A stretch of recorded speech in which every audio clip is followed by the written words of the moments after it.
If I uninvite my 32 female sister-in-law, 30 female, I'll call her Tina from my baby shower because I think she's in love with my husband. My husband, 33 male, and I met each other at a ski lodge 9 years ago. I was with my young daughter and a female friend and her child. My husband was with his 2 brothers and 3 sisters and a few friends. There was a singing competition, and both of us were set up by our friends to enter it. Sparks flew during our duet, and the rest is history. Back to our first meeting. This was the first time I caught on to my sister-in-law disturbing behavior. After the singing competition, he and I went to the cafe to chat. His middle sister, Tina, who was adopted at birth, came storming up to us and demanded he come back to their group. She never looked at me and whined when he shut her down. She ran off crying and apparently took her sister's room keycards and locked them out, so they had to stay with the friends in their room. Fast forward to when we bought a house together. We had a housewarming party and invited family and close friends. Tina showed up in a sexy club outfit. She ignored me the entire time and hung all over my husband, EVUF at the time. She kept recalling tales of them when they were little and how close they were. She'd kiss him on the cheek, hug him, and touched his arm when laughing. He was visibly uncomfortable, so I stepped in. At first, I just thought she had a crush on him, but the way she was acting looked like she was the girlfriend and not me. She was going around telling everyone that he used to say he never wanted to have kids, but now he's playing daddy to my daughters. One of my friends said she thought Tina was weird for talking about how hot his modeling photos were when he did print work back in college, and that her favorite photo was of them at a beach in Hawaii during a family vacation a few years back. The most bizarre thing she told a few people was that he had never dated a woman of color before, and now all of a sudden he's in love. It's only bizarre to me because she's biracial, so I don't know why this would bother her, unless she's jealous of me because she wished she were me. Then things go south at the end of the night when he gets down on one knee and proposes to me. She started crying and ran to the restroom. Their dad went to check on her and then drove her home.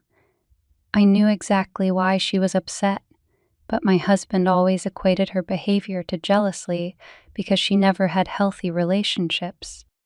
After that tantrum, she skipped our wedding, baby shower, our children's birthday parties, and other family events that we attended. I was fine with extending invitations because I knew she wasn't going to show up.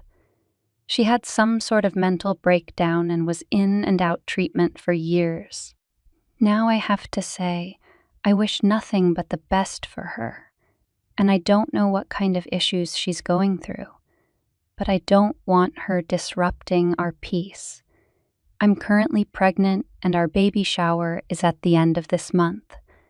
I'm having it a few months early because I'm at risk for going into labor early, like I did with my other 2 children. My mother-in-law called to RSVP and stated Tina would be riding with them, and if it was okay if she brought her new boyfriend. I was surprised because we hadn't seen her in years, but I was apprehensive to agree. Eventually, I did agree and hoped that she resolved whatever caused her so much distress when she was around my family. Well, it took all of 24 hours for her to start her nonsense. She texted my husband paragraphs at 3 a.m. telling him how she felt about our family. First, she went on to say how much she missed them being close and how I came in and destroyed their close relationship when I barely said 50 words to her in 9 years. She asked him if he was happy with his life because, again, he used to say he never wanted kids or to get married. She then asked if he thought about her in all this time, and if he could meet up with him before the shower and talk alone, face to face. That was the last straw for me. I asked my husband if he knew she was in love with him, and he just shrugged and said he didn't doubt my theory. Apparently, When she was 11, she asked if they could cuddle and kiss, and he said no. He admits her behavior since then has always been weird and dramatic, but he didn't pay her much attention because there were many siblings and they all hung out all the time.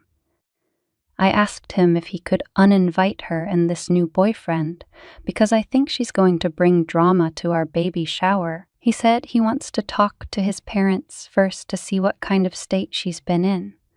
But I know in my gut that she's ready to ruin our day with her theatrics. So am I the asshole for wanting to uninvite her to the baby shower? Edit. For those of you wondering if anything intimate ever happened between them, the answer is no. I am 100% certain of this. He has a total of 3 adopted siblings, 2 a foe and 1 May.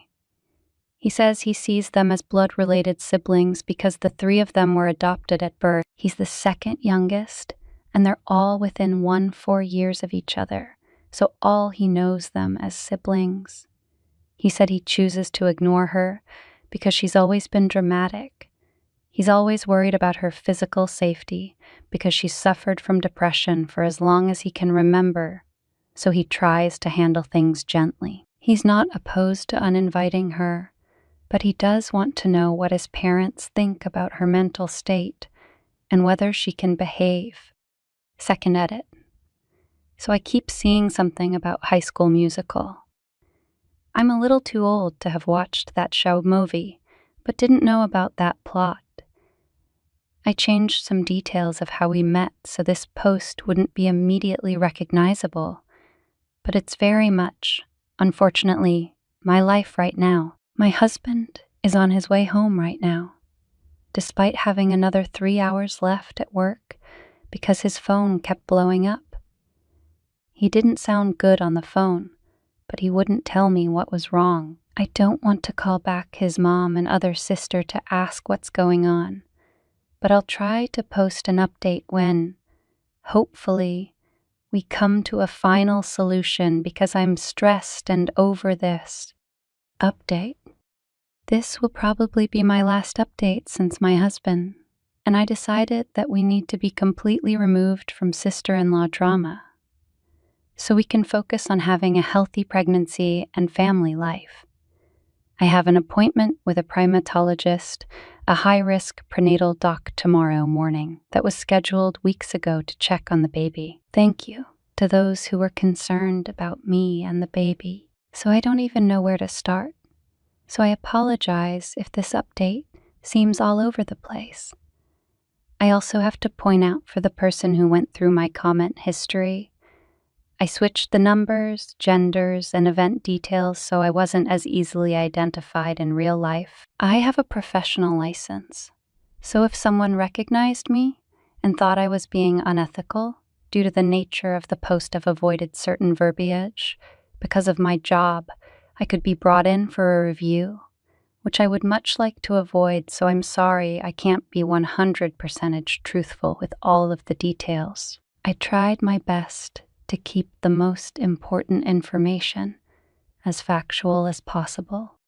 My husband ran home because Tina blew up his phone, texting and calling. Now, my husband always texts or calls me on his lunch break to check on me, even before the pregnancy, so I knew something was wrong when he didn't. Since he left Tina on red, she started calling and sending a slew of unwarranted and degrading texts about me and our children, so basically Tina being Tina. He didn't run it by me, but he sent her a long paragraph, which he showed me when he got home, basically telling her off and told her that he would rather never speak to her again than listen to her talk bad about our family.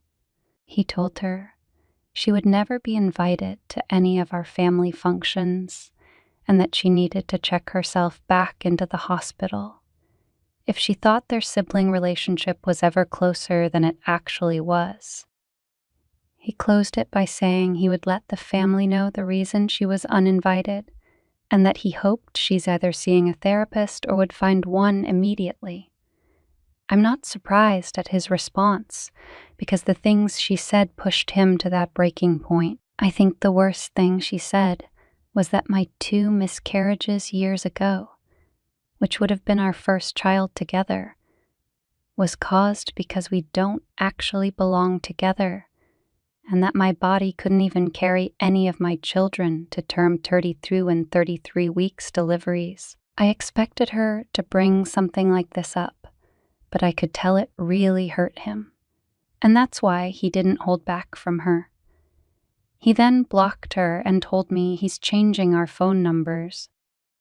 He called his parents and the oldest Io sister, whom he is close with, and explained to them why she's never allowed to visit our home.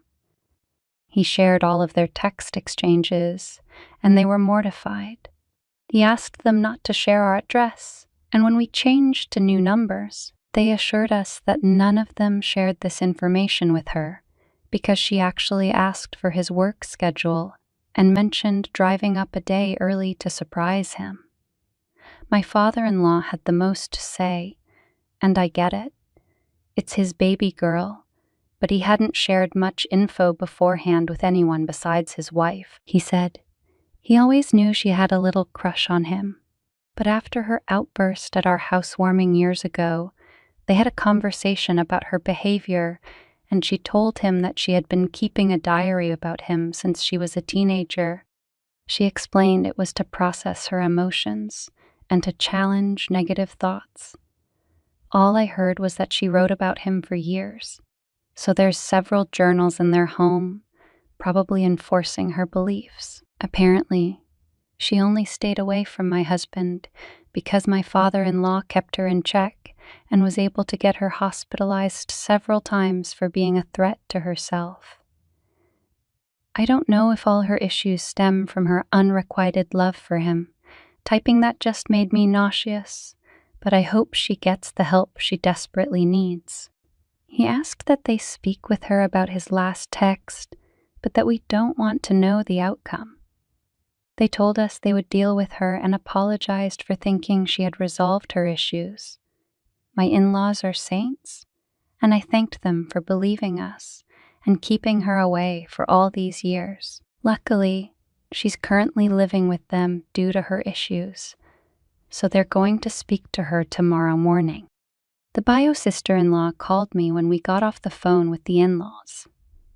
She told me that she was really sorry because she's the one who hooked the new BF and Tina up and suggested that she show him off at the baby shower, but admitted they had only been dating for like 2 weeks. She said she sent the text Tina sent to my husband to her, the BF, because that's one of her best guy friends and she wanted to protect him.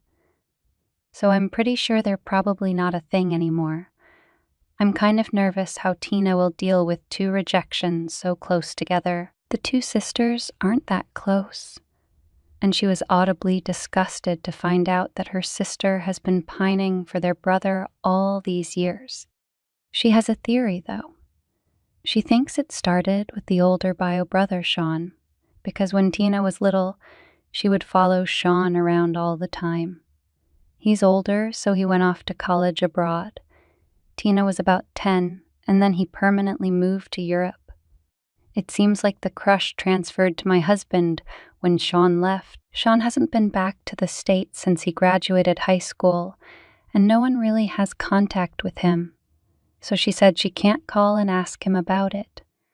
I have to admit, I'm kind of curious and would have been interested in hearing what Sean had to say, but I'll rest assured knowing our involvement in the whole thing is over.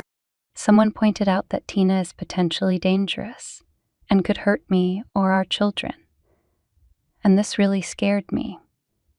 My husband is going to upgrade our alarm system and purchase more cameras. I don't work summers, and will most likely be out on bed rest by the time I have to go back to work, so he wanted to ensure the kids and I were safe when he's away from the house. I forgot to mention we live about 5 hours away, so she would really have to go out of her way to show up here if she somehow found out where we live. So that's it, basically. This will most likely be my only update.